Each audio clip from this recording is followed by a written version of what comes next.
கைவேத பூசாரி உன்னை பார்த்து உடனே மனமாகப்பட்டது எப்போது ஓர் இடம் திண்டித்தான் உடல் பெருகெடுத்து ஓடுகிறது. மாண்டு போன கபடம் மாதிரி பிறவை எடுத்து வந்தாலும் உன்னை வர்ணிக்க முடியாத போல வரிக்கிறது. அப்படியா? அது மட்டும் தானா? மாறாத வண்ண மலரே தேடியம் கிடைக்காத பொக்கிஷமே உடைய கூந்தலை கண்ட காந்தங்கள் கடலுக்குள் மறந்து விட்டது. அப்படியா? உடைய ஆட்டத்தை கண்ட மயில்கள் அத்தனையும் அசையாமல் விட்டது. உடைய இசையை கண்ட குயில்கள் கட்டப்போது விட்டது. லோகத்தை உடைய புரட்சியை தூண்டிவிட்ட உலகெழுதி எங்கே அத்தனை கிராம ஓடி மனாக ஓடி வந்த கண்டனே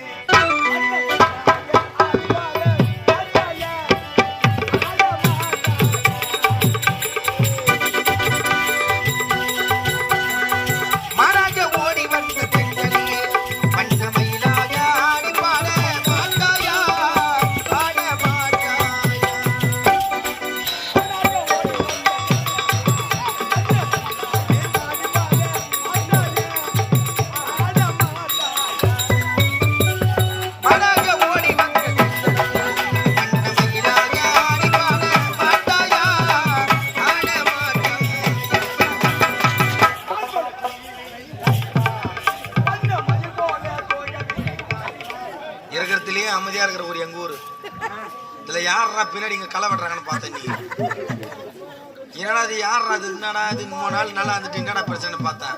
மொத்த ஜனத்தி கொட்டா பின்னாடி வர வச்சுட்டு போ. என்ன நடந்தது மொக்கால போய் அப்புறம் மொத்த அவங்க அம்மா வரேன் யாரே என்ன சொல்லி இரு என்ன சொல்லி வந்தா கூட பிறந்த அண்ணன் பாக்குறியா? நீ என்ன கேட்டுன்னு வந்த அதை சொல்லு.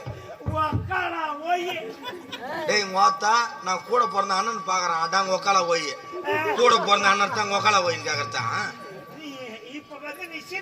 சீதபதி இல்ல எனக்கு இப்ப வாஞ்சி பேதி நீதிபதி. கரெக்டா தீர்ப்பு சொல்லுங்க. சரி எங்க அப்பா எங்க அம்மா எங்களுக்கு எந்த சூத்தம் வைக்கல. எந்த சூத்து வைக்கலையா? சொத்துடா அது. சொத்து எதுவும் வைக்கல. எங்களுக்கு இருக்கிறது ஒரே ஒரு வீடு 5 ஊம்பு. எங்க போய்யா இன்னும் அதுலயே நீ வந்து 5 அறை ரூம் தூளக்கட்டு வீடா கூரை வீடா? சரி 5 ரூம். சரி என் அண்ணன் பெரியவனு அவனுக்கு தனியா 3 ஊம்பு ஒதுக்கிட்டாங்க. சரி இருக்கட்டும். நான் சின்னவனு எனக்கு 2 ரூம் ஒதுக்கிட்டாங்க. லாடு லக்காடு வர செலவு எல்லாத்தையும் பாக்குறான். ஒரு பெரியவன் கசன அனுபவிக்கிறான்னு சொல்லிட்டு ஒரு ரூம் அதிகமா விடுறாங்க. வீடு அது என்ன கிடக்குது? ஒரே இடம் நில்லு சொல்லணும். நடுப்புற செவுரு வச்சுட்டாங்க. சரி எனக்கு மூத்திரம் வந்துச்சு. எதுக்கு? அண்ணனுக்கு மட்டும் 3 ரூம்பா. டேய் அது ஆத்திரம்டா. அது ஆத்திரம் வந்துச்சு. அண்ணனுக்கு மட்டும் 3 ரூம்பா, எனக்கு 2 ரூம்பா. இது இருக்க கூடாது. கூரை வீடு என் வீட்டை வச்சுக்கு சிக்கிச்சு வச்சா அவன் என் தட்டிக்கு வரான். ஒரே வீடு தூளக்கட்டு வீடு ஒரே வீடு இடையில ஒரு செவுரு. உனக்கு 2 ரூமு அவங்களுக்கு 3 ரூமு. அவர் பெரியவர் இடத்துல ஒரு நல்லது கட்டத்தை செய்யறான். எல்லாம் செலவு பாராட்டு ஒரு ரூம் விட்டுக்கிறாங்க. உனக்கு கோபம் வந்துச்சு. உன் வீட்டு மூலையில கோரையில வச்சுட்டான். அவன் வீடு பத்தாதானா? அவன் தான் சண்டைக்காரனாச்சு. அவன் வீட்டுக்கு ஏன் போகாது? புரியல. அவன் தான் சண்டைக்காரனாச்சு. அவன் வீட்டுக்கு ஏன் போகாது? நெருப்பு எப்படி போகாது இருக்கும் ஒரே வீட்டுல? அப்படியே போனா கூட போட்டோம். நான் கூட செவுரு வச்சுக்கிறேன். அது தட்டுக்கு போகுது. அந்த செவுத்து மேல ஒண்ணு போட்டு வச்சுட்டு கொளுத்திருக்கணும். இந்த பஞ்சாயத்துங்க தீராது. சரி அம்மால அவங்க வரணும்.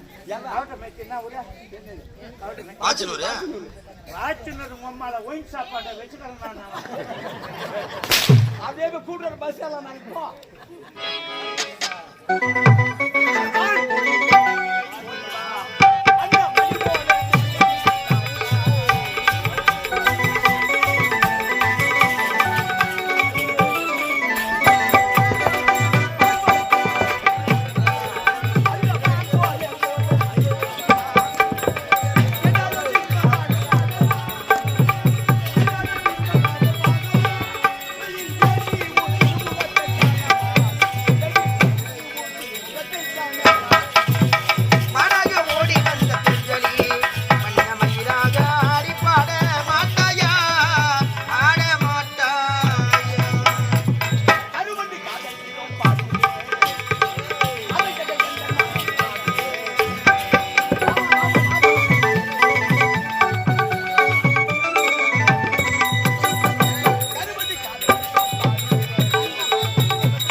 மனதில் பெருத்த கவலையடி.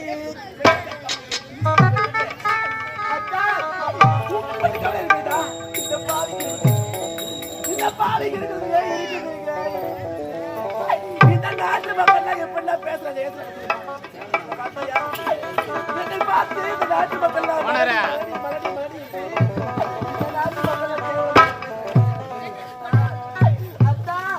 மைதனிலா குறைய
இந்த பாழு மண்ணில் பெண்ணாக பிறந்ததை விட ஒரு பிடி மண்ணாக பிறந்திருக்க வேண்டும் மனக்கவலையோடு பேசுகிறாய்.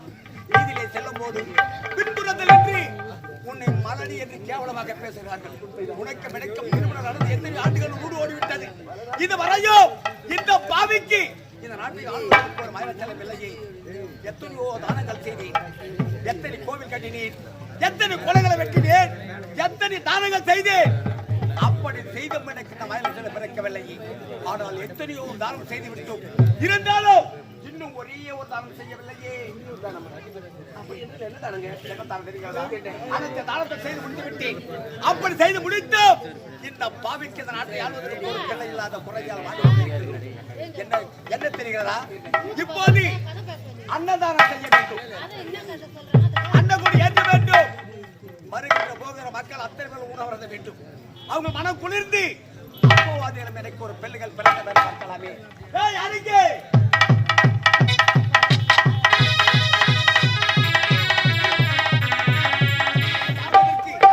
எனக்கு ஒரு மயிலச்சலம் இல்லை என்று பிரித்த கவலையோடு இருந்தேன். எத்தனையோ தானங்களை செய்தேன், எத்தனையோ தானங்களும் செய்தோம். எங்களுக்கு அந்த மயில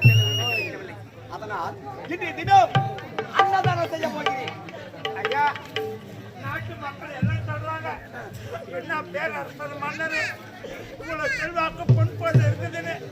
அம்மாவை முன்னாடி பார்க்க விட்டுட்டு பின்னாடி பேசுறாங்க. குழந்தை பாக்கியமே கிடையாதுன்னு பேசுறாங்க. ஐயா அன்னதானம் செஞ்சீங்கன்னா உங்களுக்கு தர்மம் அதான் ஐயா. நானே சொல்லாம பத்தி நீங்க சொல்லிட்டீங்க ஐயா.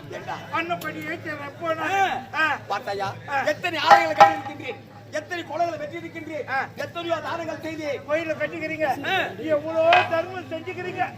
இது உனக்கு செஞ்சு பாப்பா என்னத்தான் நடக்குதுன்னு பாப்போம். அப்படி என்றால் எனக்கு இந்த அன்னதானத்தை நடத்தினால் அப்போதாக எனக்கு நாட்டை ஆள்வதற்கு எனக்கு ஒரு செல்வ பாக்கி கிடைக்கும் அல்லவா? ஆமா ஐயா.